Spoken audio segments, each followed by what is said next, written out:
AP మంత్రివర్గంలో సమతూకం, కొత్తవారికి అగ్రతాంబూలం. ఆంధ్రప్రదేశ్లో కొత్త మంత్రులు, బాబుతో పాటు ప్రమాణ స్వీకారం. కొత్తవారికి అగ్రతాంబూలం ఇస్తూ 24 మందితో తెలుగుదేశం అధినేత చంద్రబాబు ఏపీ మంత్రుల జాబితా ప్రకారం ప్రమాణ స్వీకారం చేశారు. అయితే ఒక్క స్థానాన్ని ఖాళీ ఉంచారు. కష్టకాలంలో పార్టీ కోసం పోరాడిన వారికి సముచిత ప్రాధాన్యం దక్కగా పలువురు సీనియర్లకు నిరాశ మిగిలింది. మంత్రివర్గంలో జనసేనకు 3, బీజేపీకి 1 స్థానం కేటాయించారు. తెలుగుదేశం అధినేత చంద్రబాబు ఏపీ ముఖ్యమంత్రిగా, జనసేన అధ్యక్షుడు పవన్ కళ్యాణ్ మంత్రిగా ప్రమాణ స్వీకారం చేశారు. వారితో పాటు మరో 23 మంది మంత్రులు ఒకేసారి ప్రమాణం చేశారు. ఉప ముఖ్యమంత్రిగా పవన్ కళ్యాణ్ ఒక్కరే ఉంటారని సమాచారం. పవన్ కళ్యాణ్తో సహా మొత్తం 24 మంది మంత్రుల జాబితాను గత అర్ధరాత్రి దాటాక చంద్రబాబు ప్రకటించారు. ఒక్క స్థానాన్ని మాత్రం ఖాళీగా ఉంచారు.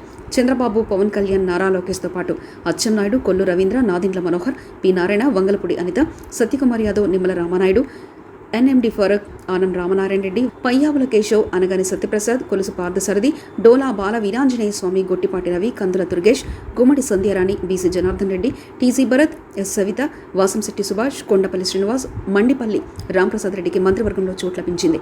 సీనియర్లతో యువతకు మధ్య సమతూకం పాటిస్తూ చంద్రబాబు మంత్రివర్గాన్ని రూపొందించారు.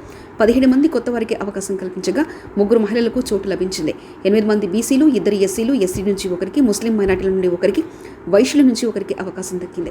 4 కాపులు, 4 కమ్మ, 3 రెడ్లకు అవకాశం ఇచ్చారు. బీజేపీ నుంచి ఎవరికి మంత్రివర్గంలో చోటు కల్పించాలన్న విషయంలో కేంద్ర హోంమంత్రి అమిత్ షా, ఆ పార్టీ జాతీయ అధ్యక్షుడు జేపీ నడ్డాలతో చర్చించేందుకు చంద్రబాబు వేచి ఉండడంతో జాబితా ప్రకటించడం జాప్యం జరిగింది. మంత్రివర్గ కూర్పుపై చంద్రబాబు కొన్ని రోజులుగా విస్తృత కసరత్తు చేశారు.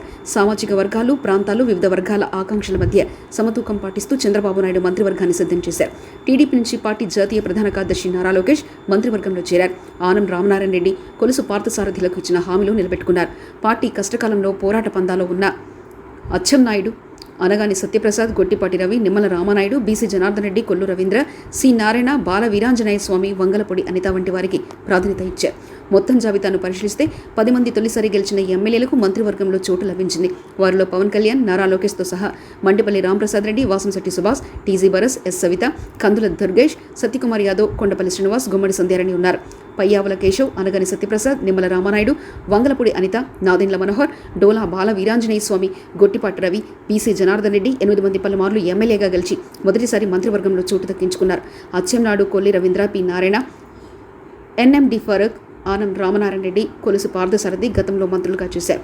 యనమల రామకృష్ణుడు, కిమిడి కళా వెంకట్రావు, గోరెట్ల బుచ్చయ్య చౌదరి, గంట శ్రీనివాసరావు, అయ్యన్న పాత్రుడు, సోమిరెడ్డి చంద్రమోహన్ రెడ్డి, ధూళిపాల నరేంద్ర, ఎరపతినేని శ్రీనివాసరావు, నక్కా ఆనందబాబు, కాలువ శ్రీనివాసులు, నల్లారి కిషోర్ కుమార్ రెడ్డి, కొండ్రు మురళి, కూన రవికుమార్, పరిటాల సునీత, కోట్ల సూర్యప్రకాష్ రెడ్డి, పితాని సత్యనారాయణ, జ్యోతుల నెహ్రూ, కన్నా లక్ష్మీనారాయణ, చినరాజప్ప, కొనతల రామకృష్ణ, కామినేని శ్రీనివాసరావు వంటి సీనియర్లకు ఈసారి నిరాశ ఎదురైంది. మరిన్ని కథనాల కోసం సబ్స్క్రైబ్ చేసుకోండి మీ అక్షర శిల్పం.